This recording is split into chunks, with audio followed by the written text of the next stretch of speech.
யார்கிட்ட பேசக்கூடாதுன்னு நீ நினைச்சியோ அவகிட்டயே நீ தெரியாம பேசுற ஒரு நாள் வந்துச்சு. நான் தான் தீபிகா அப்படின்னு தெரிஞ்சதும் உன் வாய்ஸ்ல இருந்த அந்த ஷாக் அண்ட் அந்த சர்ப்ரைஸ் ஸ்டில் மறக்க முடியாத ஒரு மொமெண்ட்.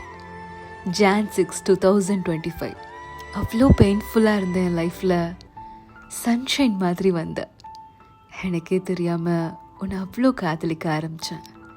அந்த காதலோட வெளிப்பாடா 17th Jan 2025 உன்கிட்ட ப்ரப்போஸ் பண்ணேன்.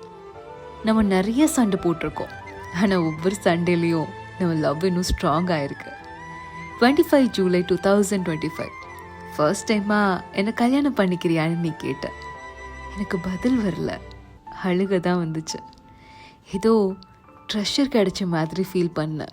பல தடவை உன்னை மானு கூப்பிடுன்னு சொல்லியிருக்கேன், பட் நான் வேணும்னே உன்னை தவிக்க விட்டுருக்கேன். அதுவும் நீ லவ்ல தான் கேட்டேன்னு எனக்கு தெரியும் பேபி. நீ இன்ஸ்டாவில் எவ்வளோ பெரிய ஆளாக இருந்தாலும் என்கிட்ட ஆட்டிடியூட் காட்டினதே இல்லை. இப்போ வரைக்கும் என்ன மட்டும்தான் ஃபாலோ பண்ணிட்டு இருக்க.